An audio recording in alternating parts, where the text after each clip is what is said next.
Hello guys! Magandang buhay! Sana gumaganda kayo dyan sa pamamagitan ng mm, pag-ibig ng ating Diyos. Kaya maraming salamat sa inyong lahat, sa mga katimpo dyan, Team Sofia at Team Donna, mga kaibigan, kamag-anak, kapamilya, kakilala, lahat-lahat na kayo guys. Wala akong sawang nagpapasalamat sa inyo dahil nandyan pa rin kayo. Sabi nga, matira ang matibay. Kahit marami mang nawala, at least nandyan pa rin yung iba na nagsusuporta.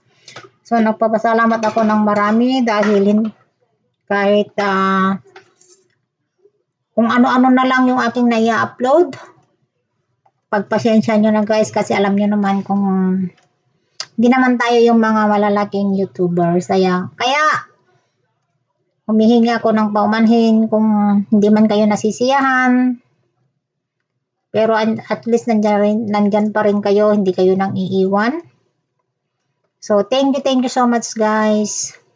Si Lord na ang bahalang magbalik sa inyo ng siksik-liglig. Umaapaw, ika nga, na biyaya. So, kakanta lang ako ng worship song dahil sa totoo lang guys, kahit hindi ako nagsisimba,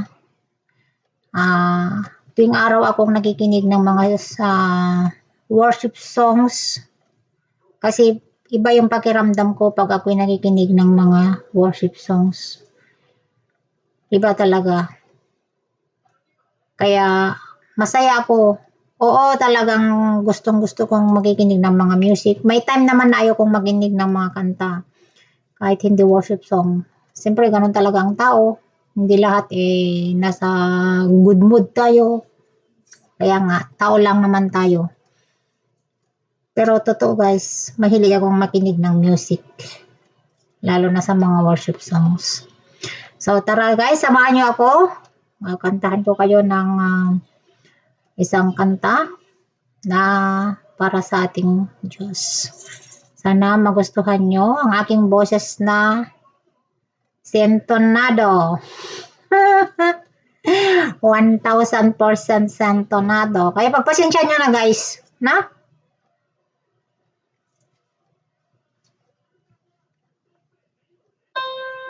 Sapagkat ang Diyos ay pag-ibig. Totoo.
Happy sa ating pagtungo, ipamalita sa buong mundo,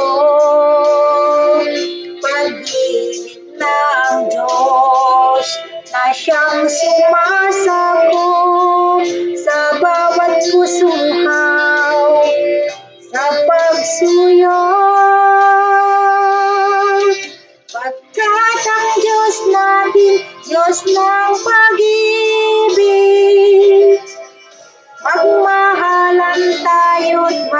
magtulungan.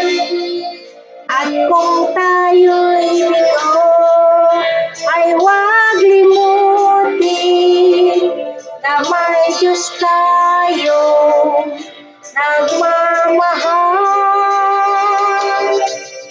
Pagkat ang Diyos natin, Diyos ng pag-ibig, magmahalan tayo'y magtulungan.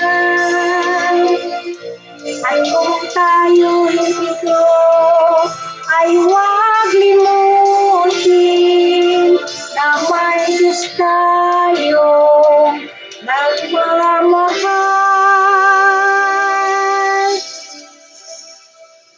Diyos ay pag-ibig, Diyos ay pag-ibig, Diyos ay pag-ibig.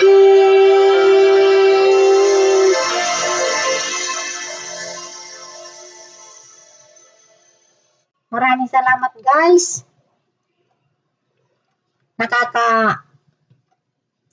Nakakaalis ng lungkot, pagod kapag kumakanta ka. Kahit maraming mga problema, at least kahit sa panandalian lamang na panahon or minuto, nakaka-relax yung ating isipan, puso, katawan. Kasi ganun lang talaga ang buhay. Alangan naman na palagi ka na lang na tumatawa, palagi ka na lang na umiyak, palagi ka na lang na galit. Hindi naman po pwede yung ganun. Ika nga ang buhay parang kanta. Kailangan kung ano yung tugtog, yun ang sayawin. Para hindi tayo mahirapan, di ba? Siyempre kung tumutugtog ng balsi, alangan naman na magsasayaw ka ng cha-cha. Di siyempre hindi mo masundan. So, kailangan talagang iano natin yung kung ano yung tugtog, yun ang sayawin natin. Ganun talaga ang buhay guys. Kaya, maraming salamat dahil napakabuti ng Diyos. Napakabuti at ang kanyang pag-ibig ang siyang nagbuklod sa atin para tayo ay marunong magmahal, magpatawad. Hindi lang sa Pasko, kundi sana lahat ng araw marunong tayong magpatawad at magmahal, magtulungan. Dahil yun ang utos ng ating Panginoon. So mahal ko kayong lahat guys. At ako'y taus-pusong nagpapasalamat talaga sa inyo. Thank you so much.